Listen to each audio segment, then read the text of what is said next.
નમસ્કાર મિત્રો, very good morning. કેમ છો બધા? મજામાં? અને ચોથા ચેપ્ટરનું રિપીટેશન, ત્રીજા ચેપ્ટરનું રિપીટેશન તમે ચાલુ કરી નાખ્યું મિત્રો? ચલો તારે મિત્રો, આજે બીજા 4 થી 5 દાખલા આપું છું, બીજી કંઈક થિયરી આપું છું. તો ફટાફટ દરેક જણા નોટ, પેન અને આપણું પાઠ્યપુસ્તક લઈને બેસો મિત્રો. ચલો ગોતી આવો તમારું પાઠ્યપુસ્તક લઈને આવો, કારણ કે આ જે સ્વાધ્યાયના દાખલા છે એ દાખલાની રકમો ઘણી બધી લાંબી. ચલો લઈ આવ્યા છો? તો મિત્રો એની અંદર સ્વાધ્યાયનો चलो 4.8मो दाखलो काढो. 4.8. चलो मित्रों उताव राखो. स्वाध्यायनो 4.8मो दाखलो.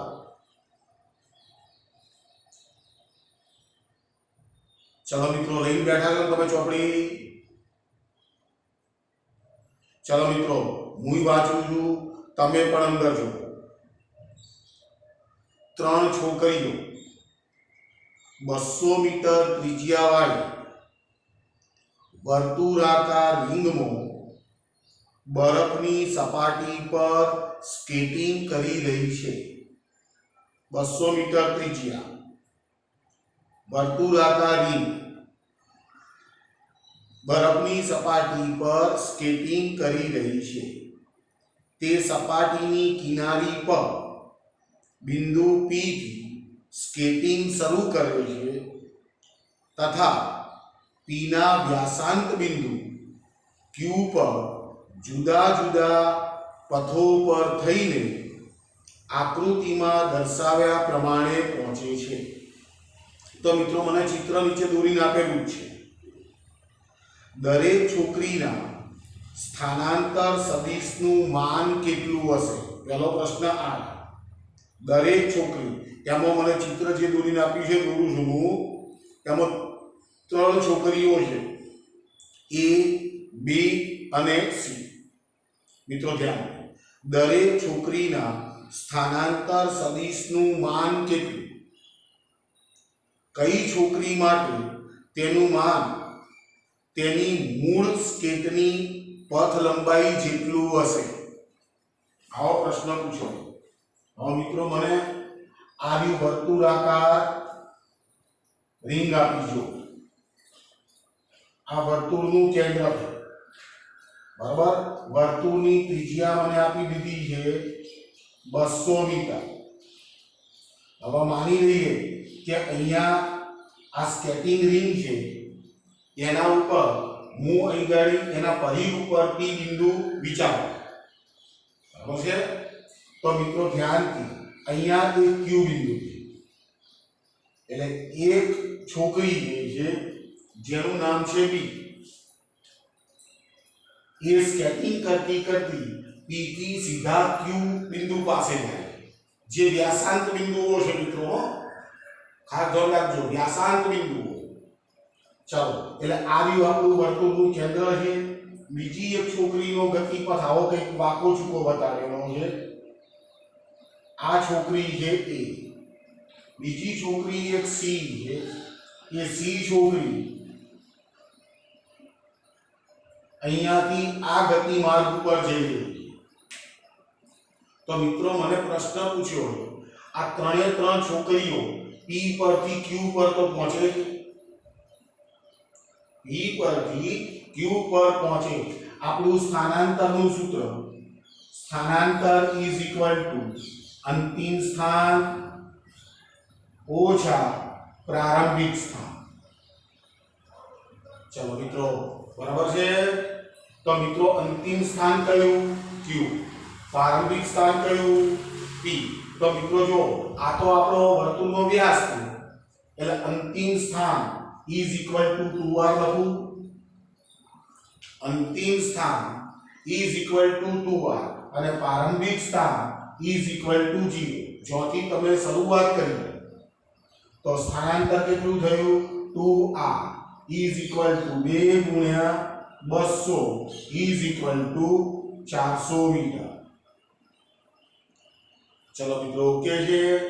હવે બીજો પ્રશ્ન એક પૂછેલો છે કઈ છોકરી માટે તેનું માન તેની મૂળ સ્કેટની પથ લંબાઈ જેટલું જ હશે. હવે મિત્રો જો આકૃતિ હવે આ ત્રણ છોકરીના સ્થાનાંતર તો 400 મીટર થવાના છે કારણ કે સ્થાનાંતર ગતિપથ ઉપર આધારિત નથી. એ માત્ર પ્રારંભિક સ્થિતિ અને અંતિમ સ્થાન ઉપર જ આધારિત છે. ચલો કે તો મિત્રો જો હવે એ છોકરી જે છે એ છોકરી આવા વાંકા ચૂકા માર્ગે જાય. આ સી છોકરી જે છે એ સી છોકરી એ પણ વાંકા ચૂકા માર્ગે જાય અને આ છોકરી બી જે છે એ સીધા સટ માર્ગે જાય. બરાબર છે. હવે મિત્રો ધ્યાનથી હવે દરેકનું સ્થાનાંતર તો 400 મીટર છે તો આની પથ લંબાઈ હું શોધીશ, આની પથ લંબાઈ શોધીશ તો આની પથ લંબાઈઓ બંનેની કંઈક આ માર્ગ કરતા વધારે આવે. સમજણ પડે છે તમને? તો જો બી છોકરી ની પથ લંબાઈ એટલે મિત્રો શું કાપેલું અંતર. બી છોકરીની પથ લંબાઈ એ અહીંથી શરૂ થઈ અને ક્યુ બિંદુ આ તો વ્યાસ છે is equal two 2r is equal two 2 ગુણ્યા 200 ઇઝ ઇક્વલ ટુ 400 મીટર. હવે જો એ છોકરી માટે તો પથ લંબાઈ આના કરતા વધારે આવવાની. કેમ? કારણ કે વાંકા ચૂકા માર્ગે જાય છે. જો સી છોકરી જે છે એનો ગતિપથ પણ વાંકો ચૂકો છે એટલે એની પથ લંબાઈ પણ સ્થાનાંતર કરતા મોટી આવવાની. મિત્રો મારું ચિત્ર જે બતાવ્યું છે તે ચિત્રમાં મને એવું દેખાઈ રહ્યું છે કે સૌથી વધારે પથ લંબાઈ સી છોકરીની હશે, પછી એ છોકરીની હશે અને સૌથી ઓછી પથ લંબાઈ કોની હશે? બી છોકરીની હશે. તો તમને આને અનુરૂપ પ્રશ્નો પૂછે, આજે મને આવું પૂછ્યું છે, તમને કંઈક બીજા પ્રશ્નો આની અંદરથી પૂછે તો તમે યોગ્ય એવા જવાબો ભરી શકો. ચલો ઓકે મિત્રો, તમે ઉતારતા રહેજો અને સમજતા રહેજો. બી છોકરીની પથ લંબાઈ ધેરફોર બી છોકરીની પથ લંબાઈ અને સ્થાનાંતર સરખા હશે. આ આપણો જવાબ છે.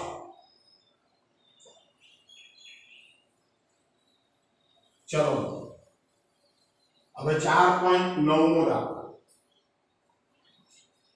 મિત્રો પાઠ્ય પુસ્તક લઈને બેઠા છો ને તમે, કારણ કે રકમો ઘણી બધી લાંબી છે. ચાલો 4.9 મો દાખલો વાંચું છું. કોઈ સાયકલ સવાર 1 કિલોમીટર ત્રિજ્યાવાળા એક વર્તુળાકાર બગીચાના કેન્દ્ર O થી ગતિ શરૂ કરે છે. એ બગીચો છે, બગીચો વર્તુળાકાર. આ રહ્યો આપણો બગીચો, આ રહ્યું એનું કેન્દ્ર O. હવે એક સાયકલ સવાર તેની ત્રિજ્યા આપેલી છે મને 1 કિલોમીટર. બગીચાની જે ત્રિજ્યા આપી છે એ મને 1 કિલોમીટર આપેલી છે. એના કેન્દ્રથી ગતિ શરૂ કરે, કેન્દ્રથી ગતિ શરૂ કરે તથા બગીચાના કિનારા P બિંદુ સુધી પહોંચે. જો અહીંયા P બિંદુ આપેલું છે એટલે સાયકલ સવાર ગતિ કરતો P બિંદુ પાસે પહોંચે. ત્યાંથી તે બગીચાના પરિઘ પર સાયકલ ચલાવતા QO માર્ગે આકૃતિમાં દર્શાવ્યા મુજબ કેન્દ્ર O પર પાછો આવે છે. હવે મને ચિત્ર કેવું દોરેલું છે? અહીંથી એક Q પર આવે, અહીંયાથી આમ ગયો, અહીંયાથી પરિઘ ઉપર આમ ગયો અને વળી પાછો કેન્દ્ર ઉપર પાછો આવે. મિત્રો ધ્યાનથી સમજજો, પાછો આવે.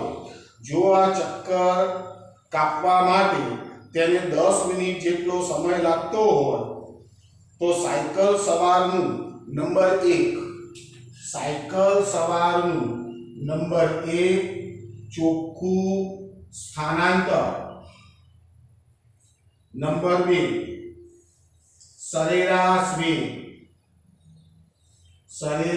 વેગ, અને नंबर 3 સરેરાશ ઝડપ શોધો. t બરાબર મને 10 મિનિટ આપેલી છે. t બરાબર આપણને 10 મિનિટ આપેલી છે. મિત્રો તમને પ્રશ્નનો ખ્યાલ આવ્યો ને? રકમને ફરીવાર હું રિપીટેશન કરું. એક વર્તુળાકાર બગીચો જેની ત્રિજ્યા 1 કિલોમીટર જેટલી, બગીચાનું કેન્દ્ર O છે. સાયકલ સવાર ગતિની શરૂઆત કેન્દ્રથી કરી દો અને કેન્દ્રથી ગતિની શરૂઆત કરી અને એ સાયકલ લઈ અને બગીચાના પરિઘ પર P બિંદુએ પહોંચે.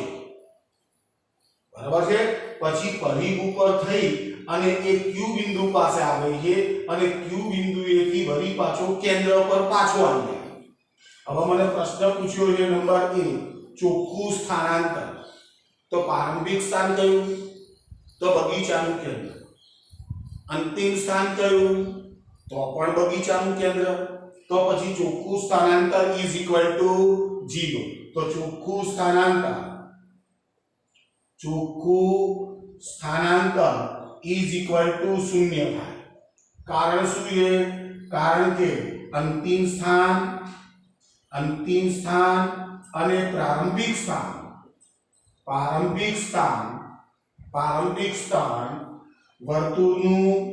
વર્તુળાકાર બગીચાનું કેન્દ્ર છે. ખ્યાલ આવ્યો? અંતિમ સ્થાન પણ કેન્દ્ર છે, પ્રારંભિક સ્થાન પણ કેન્દ્ર છે. ચલો બીજો પ્રશ્ન પૂછ્યો છે સરેરાશ વેગ. મિત્રો ધ્યાનથી, બિલકુલ નાના પ્રશ્નો. ચલો સરેરાશ વેગ પૂછ્યો. સરેરાશ વેગ ઇઝ ઇક્વલ ટુ સ્થાનાંતર ભાગ્યા સમય. સ્થાનાંતર ભાગ્યા સરેરાશ વેગ. સરેરાશ વેગ v ઇઝ ઇક્વલ ટુ સ્થાનાંતર ભાગ્યા સમય. પણ સ્થાનાંતર તો કેવું છે? 0. તો સરેરાશ વેગ પણ 0. ચલો મિત્રો ઓકે છે. હવે મિત્રો ધ્યાન, ત્રીજો પ્રશ્ન પૂછ્યો છે સરેરાશ ઝડપ. હવે ઝડપ શોધવા માટે શાની જરૂર પડે? તો કે પથ લંબાઈ. બરાબર છે?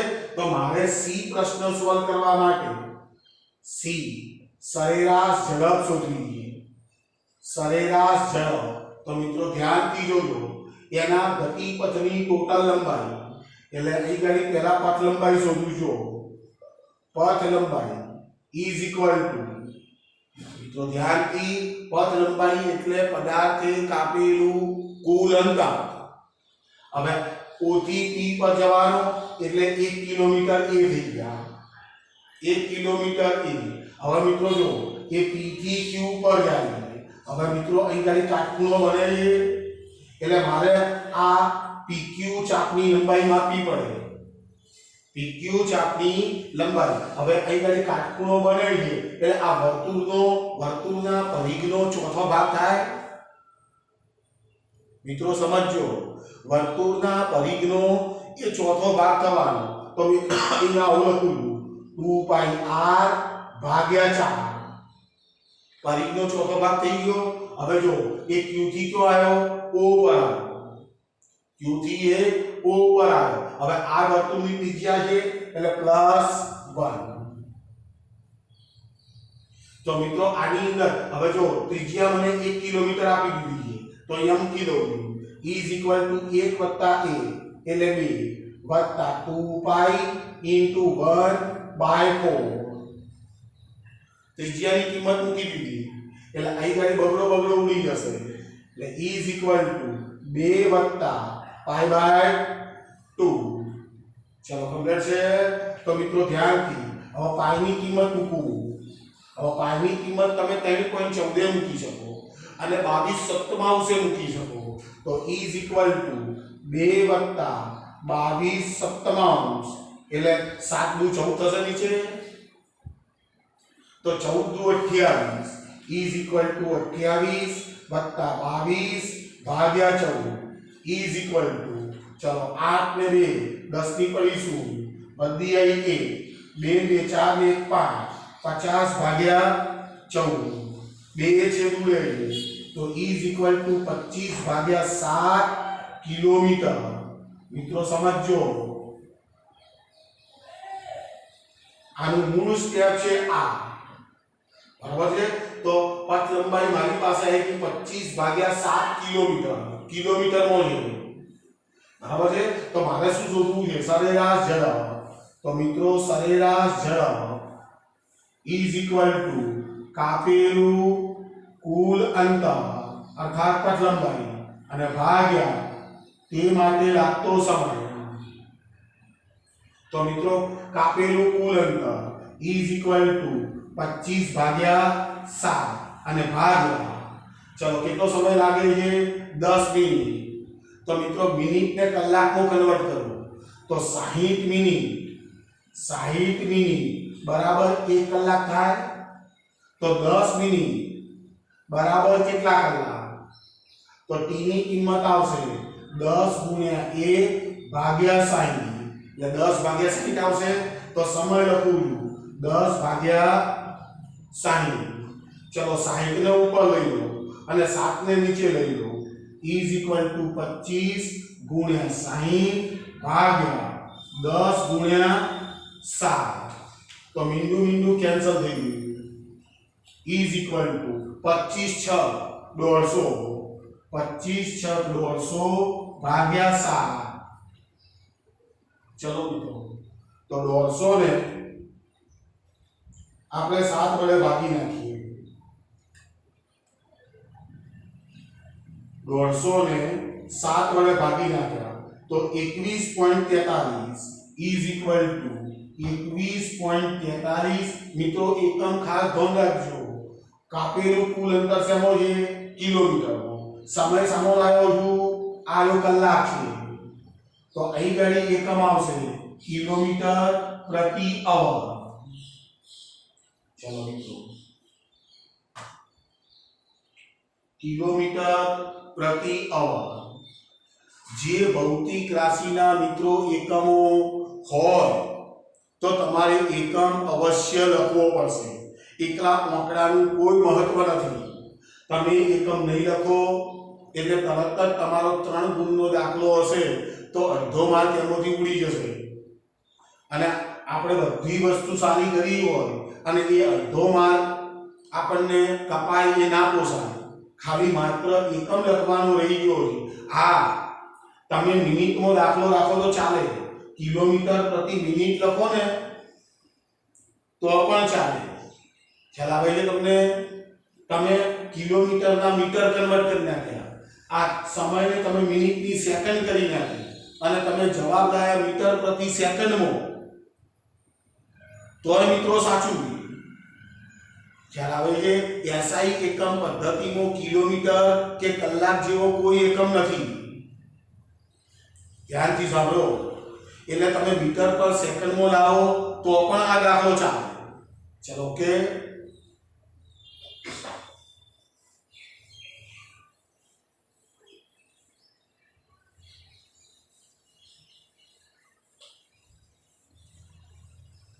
ચલો મિત્રો, હવે સ્વાધ્યાયનો 4.9 દાખલો.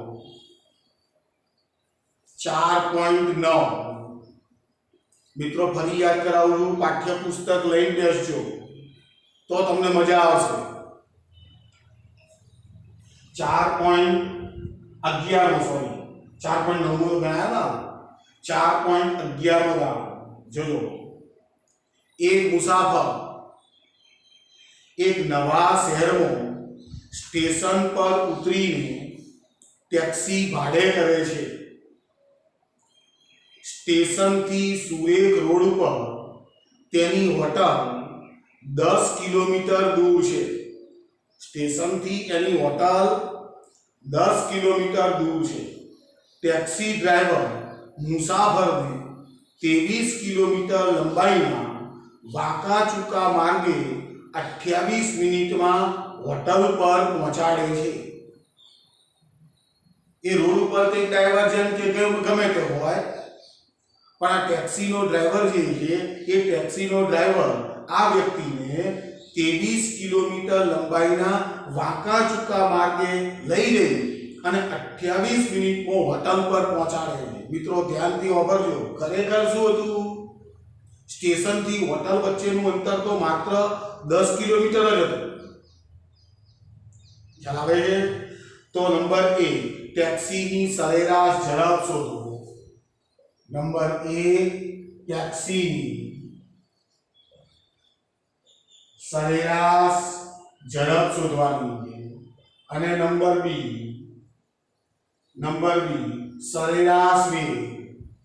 ટેક્સીનો સરેરાશ વેગ શોધો. અને પ્રશ્ન પૂછ્યો શું આ બંને સમાન છે? તો મિત્રો ધ્યાનથી, આ કિસ્સાની અંદર સ્ટેશનથી હોટલ વચ્ચેનું ખરેખર અંતર કેટલું હતું? અંતિમ સ્થાન ઓછા પ્રારંભિક સ્થાન. સરેરાશ વેગને તો માર્ગ ઉપર કોઈ આધાર આપતો નથી, એને માર્ગ સાથે કોઈ લેવા દેવા નથી. બરાબર છે? તો નંબર એ, ચલો સરેરાશ ઝડપ શોધો. સરેરાશ ઝડપ ઇઝ ઇક્વલ ટુ કાપેલું કુલ અંતર એટલે પથ લંબાઈ અને ભાગ્યા તે માટે લાગતો સમય. તો ટેક્સી ડ્રાઈવરે કાપેલું ટોટલ અંતર કેટલું આપ્યું છે? 23 કિલોમીટર. તો ઇઝ ઇક્વલ ટુ આ 23 કિલોમીટર અને ભાગ્યા આ માટે લાગતો સમય, ટોટલ સમય કેટલો છે? 28 મિનિટ. તો મિનિટ ને મિત્રો કલાકમાં ફેરવી નાખો તો 28 ભાગ્યા 60 હાલ કરીને બતાવીશું. તો ઇઝ ઇક્વલ ટુ મિત્રો ધ્યાનથી અહીં ગાડી કલાક આવશે તો 23 ગુણ્યા 60 અને ભાગ્યા 28. મિત્રો તમે પણ કેલ્સી રાખો. ચલો 23 ગુણ્યા 60 ભાગ્યા 28. જવાબ આવ્યો 49.29 ઇઝ ઇક્વલ ટુ 49.29 કિલોમીટર પ્રતિ અવર. ચલો મિત્રો 49.29 કિલોમીટર પ્રતિ અવર. ચલો મિત્રો કમ્પ્લીટ છે. ચલો હવે બી શોધવું. ચલો ટેક્સીનો સરેરાશ વેગ ઇઝ ઇક્વલ ટુ સ્થાનાંતર ભાગ્યા સમય. તો સ્થાનાંતર કેટલું છે? તો 10 કિલોમીટર. આ 10 કિલોમીટર પ્રતિ સમય 28 ભાગ્યા 60 ઇઝ ઇક્વલ ટુ 10 ગુણ્યા 60 ભાગ્યા 28 ઇઝ ઇક્વલ ટુ ચલો 600 ભાગ્યા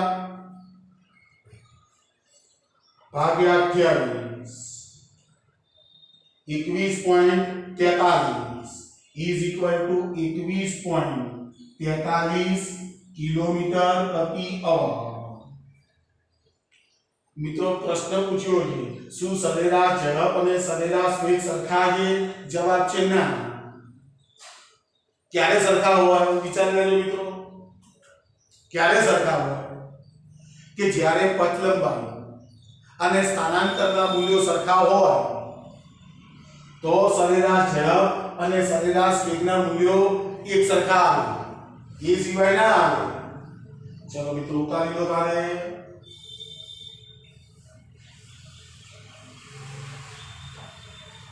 ચલો ઉતારજો.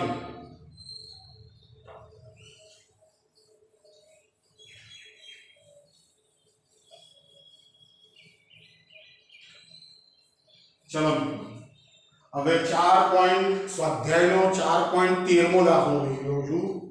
સ્વાધ્યાયનો 4.13મો દાખલો.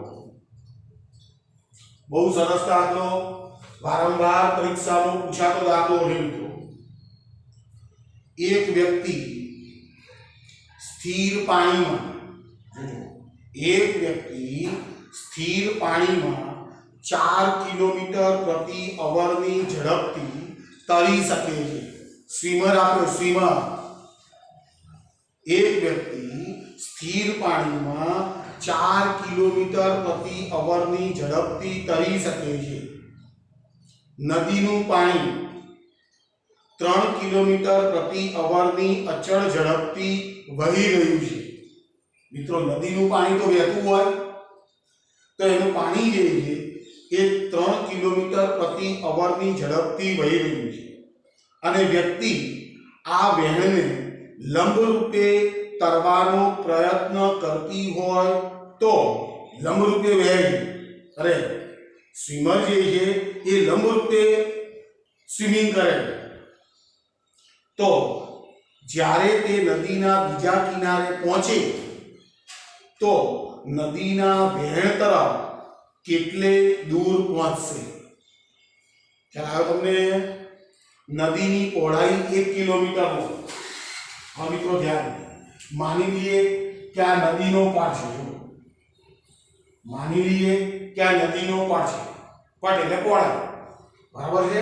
હવે આ જે પટ આપેલો છે એની લંબાઈ આપી છે 1 કિલોમીટર. હવે માની લો કે આ જો સ્વિમર જે છે એ સ્વિમર પી બિંદુએથી ગતિની શરૂઆત કરે. હવે આ નદીનું જે વહેણ હશે, નદી જે હશે એ નદી આમ ગતિ કરતી હશે તેનું પાણી, બરાબર છે. હવે આ સ્વિમર વિચારે કે મારે સામેના કાંઠે જવું, બરાબર, અને એ લંબરૂપે આ નદીના વહેણને લંબરૂપે ગતિ કરવા લાગે. મિત્રો ધ્યાનથી માની લઈએ કે અહીંયા એક ક્યુ બિંદુ ધાર્યું, લંબરૂપે ગતિ કરશે એનો અર્થ શું થયો કે વ્યક્તિએ ક્યુ બિંદુ પાસે પહોંચવું. તો મિત્રો ધ્યાનથી અહીં ગાડી આ જે સદિશ છે આને કહું છું VS. S means swimmer, તરવૈયો, બરાબર છે. તો લંબરૂપે ગતિ કરી એ અહીં ગાડી પહોંચશે. પણ આપણને ખબર છે કે એ ભાઈ ભલે ગતિ કરતો હોય લંબરૂપે પણ ખરેખર એ ક્યુ બિંદુ પાસે પહોંચી શકવાનો નથી. કેમ? કારણ કે નદીનું પાણી પોતે ગતિમાં, એટલે હું નદીનો વેગ બતાવું છું. મિત્રો ધ્યાનથી, આ છે નદીનો વેગ, VR કહું છું એને. R for river, R for river, બરાબર છે. હવે અહીંયાથી મિત્રો આ એક સદિશ થયો, સ્વિમરનો સદિશ. આ જો વહેણનો સદિશ થયો, બરાબર છે. આ થયું પૂંછડું અને આ થયું માથું. તો મિત્રો આ જો એનો સરેરાશ વેગ આવશે. આ જો વેગ જે છે એ સ્વિમરનો સરેરાશ વેગ હશે. ખ્યાલ આવે છે મિત્રો? એટલે આમાંથી કયો પ્રશ્ન હવે મને પૂછેલો છે એ ખાસ ખૂબ અગત્યની વસ્તુ છે. જો આ VR મેં પાણીનો વેગ લખ્યો, VS મેં સ્વિમરનો વેગ લખ્યો. હવે મિત્રો ધ્યાનથી આ સ્વિમર જે છે એ 1 કિલોમીટરનું અંતર કાપશે. હવે સ્વિમરનો વેગ આપેલો છે મને VS. મિત્રો ધ્યાનથી, VS = 4 કિલોમીટર પ્રતિ અવર, 4 કિલોમીટર પ્રતિ અવર. અને VR મને આપેલો છે VR = 3 કિલોમીટર પ્રતિ અવર આપેલો છે. હવે માની લો કે સ્વિમર જ્યારે અહીંથી ગતિ કરે અને ક્યુ બિંદુ પાસે પહોંચે તો 1 કિલોમીટરનું અંતર કાપતો હશે. તો એ માટે લાગતો સમય હું શોધી નાખું. તો મિત્રો ધ્યાનથી, તરવૈયાનો વેગ VS = અંતર ભાગ્યા સમય. તો VS ની કિંમત 4 કાપેલું અંતર મીન્સ 1 કિલોમીટર અને ભાગ્યા તે માટે લાગતો સમય t. તો t = 1/4 કલાક થાય. કલાક થશે કારણ કે આ કિલોમીટર પ્રતિ અવરમાં રાખ્યું, બરાબર. આનો અર્થ શું થયો કે તરવૈયો 1 કલાક 1/4 કલાક સુધી ગતિ કરતો હશે. એટલે E = 1/4 એટલે કલાકનો ચોથો ભાગ થયો. અને કલાક 1 કલાક એટલે મિનિટો કેટલી? 60. તો 60 નો ચોથો ભાગ કેટલો? તો 15 મિનિટ. તો આ થઈ 15 મિનિટ. તરવૈયો નદીમાં 15 મિનિટ સુધી ગતિ કરે છે. તો હવે શું થશે મિત્રો કે એ તો વેગની સાથે આમ ખેંચાવાનો, કારણ કે વેગનો વેગ જે છે એ તો આ દિશામાં છે. તો મિત્રો ધ્યાનથી અહીં ગાડી આ p છે, આ q છે અને આને કેપિટલ R કરી. તો પહોંચવાનો કયો આ q r જેટલા અંતરે પહોંચવાનો, r જેટલા અંતરે. તો મારે એ તો શોધવું છે મિત્રો. મને શું કહેવાય છે જો ધ્યાનથી, તો નદીના બીજા કિનારે તરવાનો પ્રયત્ન કરતો હોય તો જ્યારે તે નદીના બીજા કિનારે પહોંચે ત્યારે તે નદીના વહેણ તરફ કેટલે દૂર પહોંચશે. તો મારે આ રીતે અંતર શોધવાનું થાય. તો therefore qr અંતર is equal to, અંતર એટલે શું તો વેગ ગુણ્યા સમય. તો વેગ ગુણ્યા સમય. તો વેગ હવે કોનો લેવાનો તો પાણીનો વેગ મને આપેલો છે 3 ગુણ્યા સમય કેટલો છે તો કે 1/4 અવર. 1/4 અવર is equal to 3/4 કલાક, સોરી કિલોમીટર. અરે મને શું આપ્યું કિલોમીટર. આ કિલોમીટર થયું. તો આટલો એ વેણમાં ખેંચાવાનો. તો એ ખરેખર ક્યુ બિંદુ પાસે પહોંચવા જાય છે, પણ ખરેખર અહીંથી એ અંતર કેટલું હશે 3/4 કિલોમીટર. ચલો કિલોમીટરને મીટરમાં કન્વર્ટ કરો. તો 3/4 ગુણ્યા 1000 is equal to 25 ચોકું 100. 25 તરી 75 750 મીટર. મિત્રો QR અંતર 750 મીટર. મિત્રો ખૂબ સરસ અગત્યનો પ્રશ્ન છે. બરાબર ધ્યાનથી વાપરી લેજો. આ વેગ જે છે એ VR છે. આ ખાસ અગત્યનો પોઈન્ટ છે. બરાબર મિત્રો હજી વાત વાપરો મારી. મને કદાચ તરવૈયાનો વેગ માંગ્યો હોય કે જો આવી કઈ પરિસ્થિતિ હોય અને આનો વેગ કેટલો હોય તરવૈયાનો, તો જો ધ્યાનથી આ તો આપણો કાટખૂણો થઈ ગયો. તો v is તરવૈયાનો વેગ. તરવૈયાનો વેગ જોજો મિત્રો is v is equal to √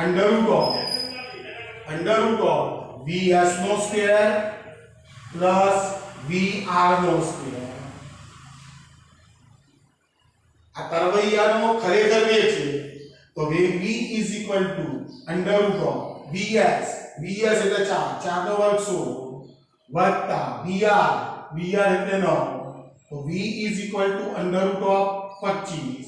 v is equal to 5 kilometre પ્રતિ અવર. આ પૂછ્યું નથી પણ તમે ગણી શકો. તો મિત્રો શાંતિથી ઉતારો પહેલા.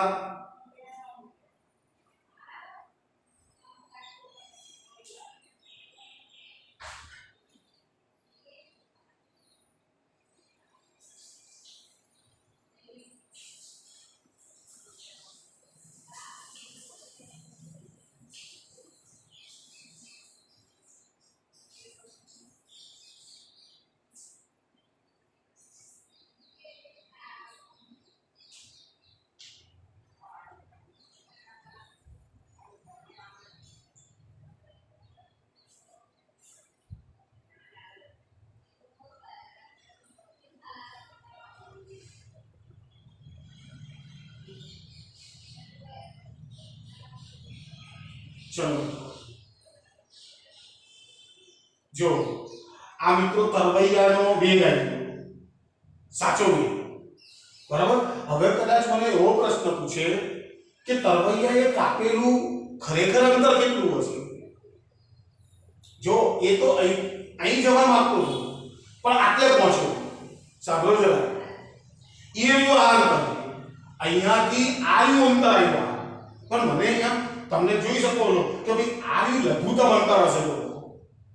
લંબરૂપે જે અંતર હશે એ લઘુત્તમ. હવે એ વ્યક્તિ તો અહીંથી ચાલતો આમ ગયો હોય.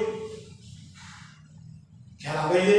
તો મને એમ કે નદીમાં તરવૈયાએ કાપેલું ટોટલ અંતર કેટલું હશે.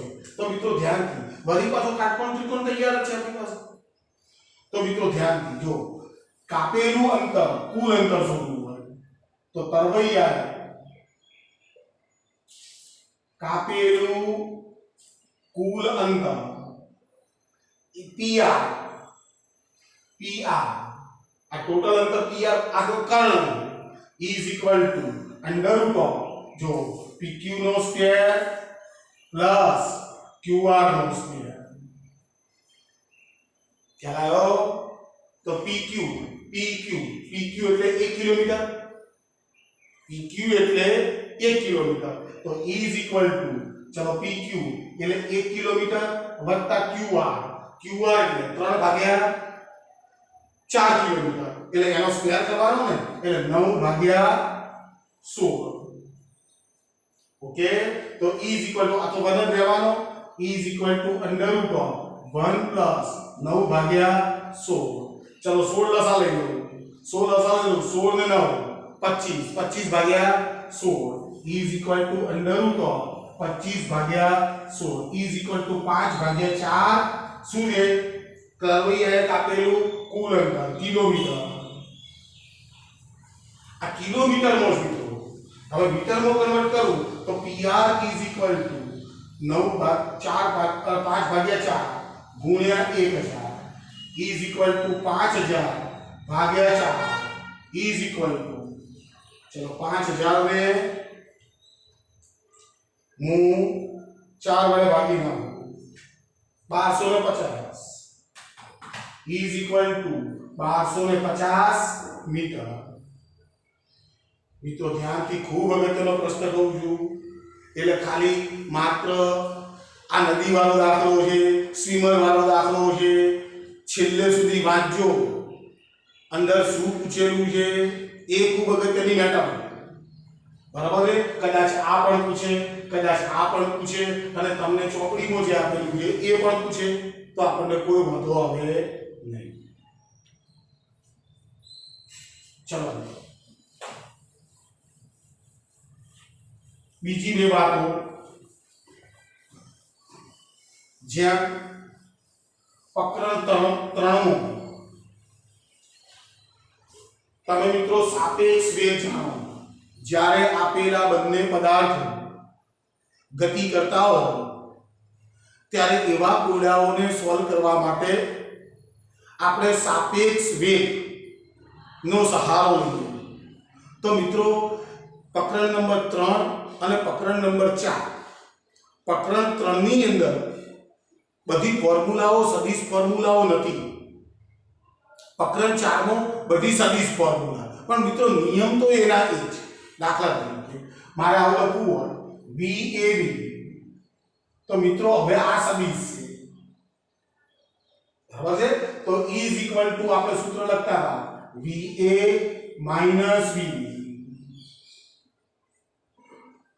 ચલો મિત્રો ખબર છે એક પ્રમાણ VBA A ની સાપેક્ષે B નો V આ B ની સાપેક્ષે A no V is equal to આ થશે VB minus VA મિત્રો આવા MCQ પ્રશ્નો પણ પૂછાય બરાબર છે હવે તમે જુઓ કે આની અંદરથી હું નેગેટિવ સાઈન બહાર કાઢું તો આ મિત્રો આવું થઈ જશે આ નેગેટિવ સાઈન એટલે VB અને પ્લસ આ નો VA થઈ જશે VA થઈ ગયો તો is equal to minus અહીંયા આવું આવશે VA minus VB તો is equal to minus और VA minus VB એટલે VA B તો મિત્રો એક આવું રિઝલ્ટ પણ હું તારવી શકું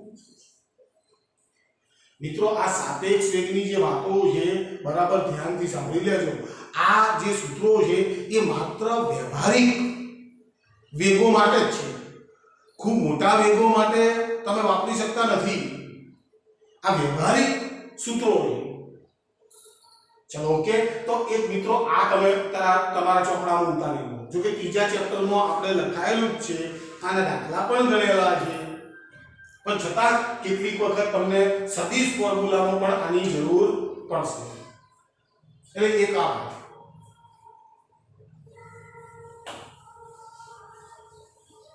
ચલો એક બીજી વાત છે અને એ છે નિયમિત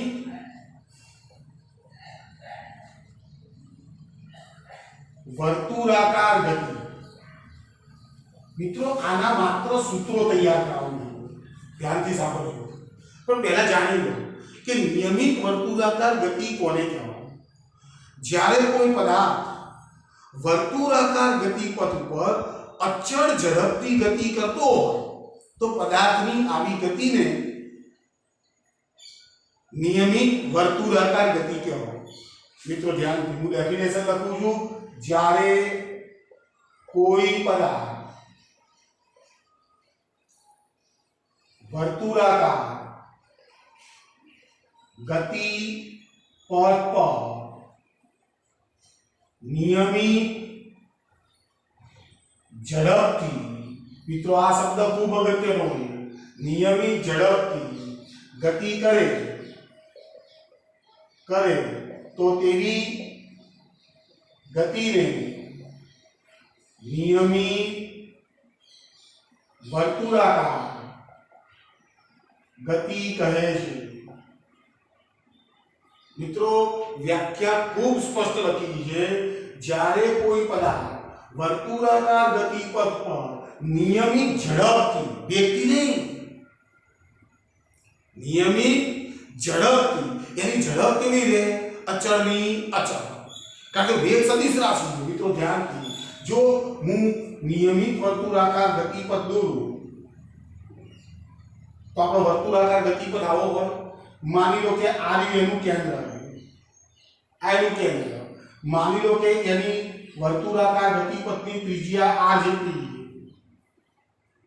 તો મિત્રો માની લઈએ કે ગતિની શરૂઆત આ પી બિંદુએથી કરેલી, ગતિની શરૂઆત પી બિંદુએથી કરેલી અને ગતિ કરે છે એની ગતિપથની દિશા મેં આવી બતાવેલી. તો મિત્રો ધ્યાનથી, એ જ્યારે અહીંયા હશે, અહીંયા, અને ગતિની શરૂઆત કરે છે એટલે અહીંયા એનો વેગ જે છે એ વેગની દિશા હંમેશા સ્પર્શકની દિશામાં હોય.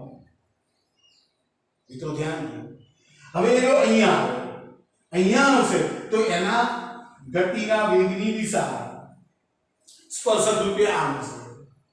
એટલે મિત્રો અહીંયા આવશે તો જો એનો સ્પર્શક આમ આવશે, અહીંયા આવશે એનો સ્પર્શક આમ આવશે, અહીંયા આવશે એનો સ્પર્શક આમ આવશે. એટલે શું થાય મિત્રો?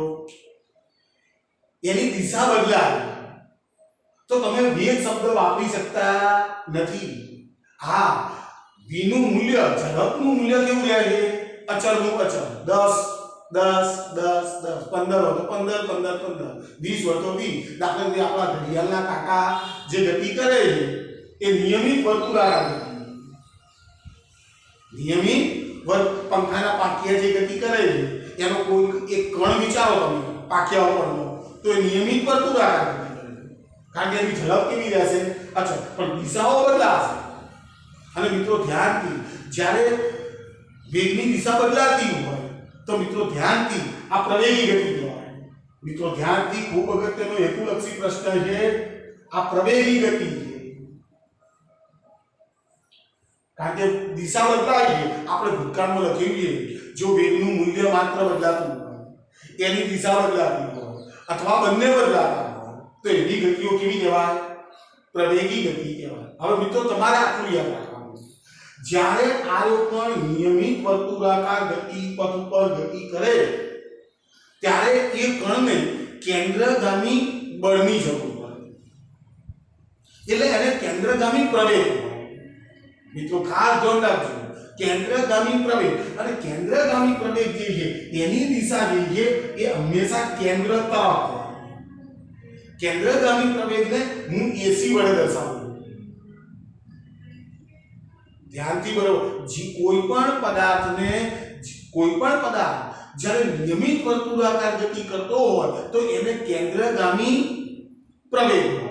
અને કેન્દ્રગામી પ્રવેગને હું એસી વડે બતાવું છું. તો ધ્યાનથી મિત્રો, કેન્દ્રગામી પ્રવેગ એસી બરાબર હંમેશા v²/r જેટલું હોય. v શું છે? તો એ કણની નિયમિત ઝડપ છે. અને r શું છે? તો આ તો એની ત્રિજ્યા છે. ગતિપથની ત્રિજ્યા. તો મિત્રો આટલું સૂત્ર તમારે યાદ રાખવાનું કે કોઈ પણ કણ જ્યારે r ત્રિજ્યાવાળા નિયમિત વર્તુળ ઉપર ગતિ કરે ત્યારે એનો કેન્દ્રગામી પ્રવેગ કેટલો હોય?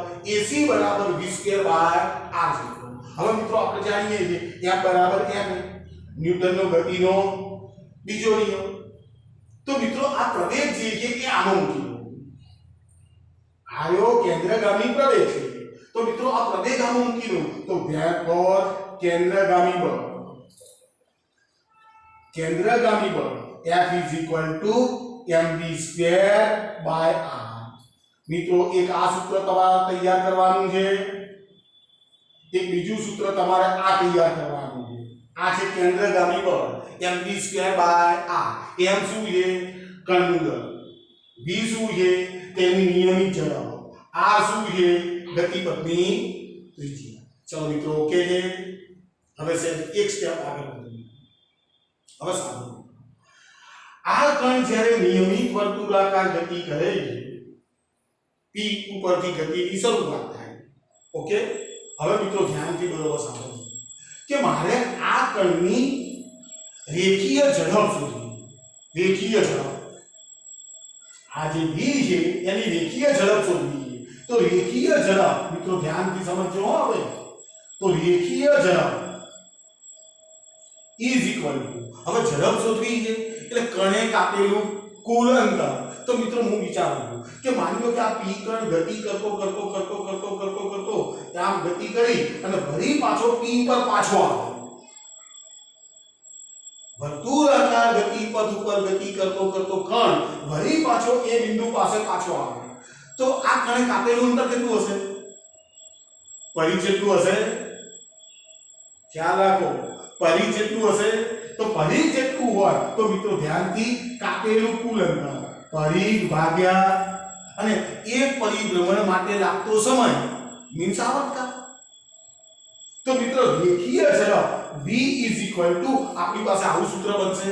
હું ફરી બોલું છું મિત્રો, જ્યારે વર્તુળાકાર ગતિપથ ઉપર p કણ ઉપરથી એક કણ ગતિ કરે અને ગતિ કરી અને વળી પાછો તો આવે છે p પર પાછો. એટલે એક પરિભ્રમણ પૂરું થયું.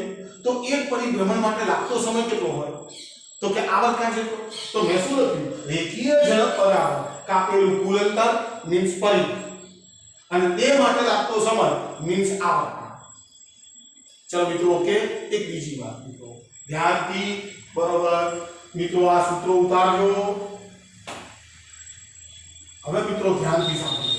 ખૂબ અગત્યની ભૌતિક રાશિ તરફ લઈ જવું છું અને એનું નામ છે મિત્રો કોણીય ઝડપ.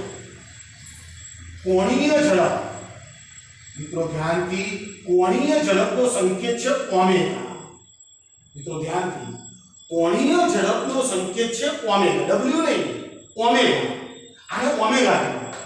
હવે મિત્રો ધ્યાનથી બરોબર સાંભળજો કે આપણે આવા વર્તુળ તો ગણિતમાં જોયેલા. એટલે માની લો કે આને હું શૂન્ય કહી દઉં, આને હું શૂન્ય કહી દઉં અને અહીં ઘડી કાર્ટેશિયન પદ્ધતિ મૂકી દઉં.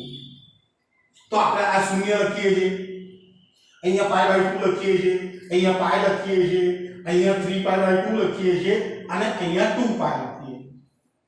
મિત્રો આ શું છે? રેખીય ઝડપ. તો કાપેલું કુલ અંતર પણ કયું? રેખીય. મિત્રો રેખીય ઝડપ છે ને, તો અહીં ઘણી કોણીય ઝડપ છે. તો કાપેલું કોણીય અંતર મિત્રો ધ્યાનથી, કાપેલું કોણીય અંતર અને ભાગ્ય તે માટે લાગતો સમય. તો મિત્રો ધ્યાનથી અહીંયા લખું છું કોણીય અંતર ભાગ્યા સમય. ચલો મિત્રો ઓકે. તો મિત્રો જો તમે અહીંયાથી 0 થી શરૂઆત કરી, 0 ખૂણો નહીં મિત્રો. હવે એ ગતિની શરૂઆત આમ થઈ અને આખું પરિભ્રમણ તમે પૂરું કરશો તો એનું કોણીય સ્થાનાંતર 2π જેટલું રહેશે. 2π રેડિયન. કાપેલું કોણીય અંતર છે, બરાબર છે. તો કોણીય અંતર જે છે ઇઝ ઇક્વલ ટુ અહીંયા આવશે 2π અને લાગતો સમય કેટલો? આવર્તકાળ છે. મિત્રો ધ્યાનથી, આ પરિઘ ભાગ્યા સમય, કાપેલું અંતર એટલે આનો એકમ થાય મીટર પર સેકન્ડ. આનો એકમ મીટર પર સેકન્ડ. પણ મિત્રો કોણીય ઝડપ જો ઉપર કોણીય અંતર તો 2π એ તો રેડિયનમાં તો આનો એકમ થાય મિત્રો અગત્યનો પોઈન્ટ રેડિયન પર સેકન્ડ. કોણીય ઝડપનો એકમ રેડિયન પર સેકન્ડ. હવે મિત્રો જો આ કોણીય ઝડપ 2π t છે તો અહીં 2π t છે. તો રેખીય ઝડપ જો આને સમીકરણ નંબર 1 કહી દઉં, આને સમીકરણ નંબર 2 કહી દઉં. હવે સમીકરણ 2 ને હું સમીકરણ 1 માં મૂકું. સમીકરણ 2 ને સમીકરણ 1 માં મૂકતા તો મિત્રો જો v જો 2π T ઓમેગા મૂકી શકું તો મિત્રો એ ખૂબ અગત્યનો સંબંધ ઓમેગા * r. આને સમીકરણ નંબર 3 કહી દઉં. મિત્રો ઉતારતા રહેજો હો, સૂત્રો ખૂબ અગત્યના છે. હવે જો v ઓમેગા * r બરાબર છે. હું રેખીય ઝડપની કિંમત ઓમેગાના ફોર્મમાં લાવું, કોણીય ઝડપના ફોર્મમાં. હવે મિત્રો જો આપણા પાસે કેન્દ્રગામી પ્રવેગ તો તૈયાર છે, કેન્દ્રગામી પ્રવેગ તૈયાર છે બરાબર. તો v ની કિંમત ઓમેગા * r આનો મૂકી શકું. તો મિત્રો ધ્યાનથી ઉતારતા રહેજો તમે. તો કેન્દ્રગામી પ્રવેગ જો સમીકરણ આને મિત્રો કોક નામ આપી દઉં a. સમીકરણ 3 ની કિંમત મૂકતા તો AC બરાબર કેન્દ્રગામી પ્રવેગ જો આની કિંમત મૂકું તો ઓમેગા સ્ક્વેર * r સ્ક્વેર ભાગ્યા r. તો r કેન્સલ. તો AC ઓમેગા સ્ક્વેર * r. મિત્રો તમને બે વસ્તુનો ખ્યાલ આવી જવો જોઈએ. જો આ બે સૂત્રો જે કેન્દ્રગામી પ્રવેગ અને કેન્દ્રગામી બળ એ તો આપણને યાદ રહેવા છે. હવે બે વસ્તુ આવી કે જ્યારે કોઈ પણ કણ વર્તુળાકાર ગતિપથ ઉપર ગતિ કરે ને ત્યારે પોતાના એક પરિભ્રમણ દરમિયાન એ પરિઘ જેટલું રેખીય અંતર કાપે. પરિઘ જેટલું રેખીય અંતર કાપે અને 2π રેડિયન જેટલું કોણીય અંતર કાપે. તો ખૂબ અગત્યનો પોઈન્ટ બોલ્યો છે. એના એકમો તમે જોઈ શકો છો મિત્રો. આ બધા સૂત્રો તમારા ચોપડાની અંદર અપ ટુ ડેટ તમે ઉતારજો, કારણ કે ચોપડીએ એની થિયરી આપેલી છે. મેં તમને થિયરી આપી નથી. સદિશ ફોર્મ્યુલાઓ લઈ અને આપણે આસાનીથી આ સૂત્રો પણ મેળવી શકીએ છીએ, પણ મને જરૂરી લાગતા નથી એટલે મેં મેળવ્યા નથી. ચલો ઓકે, તો મિત્રો ઉતારી લો જરા.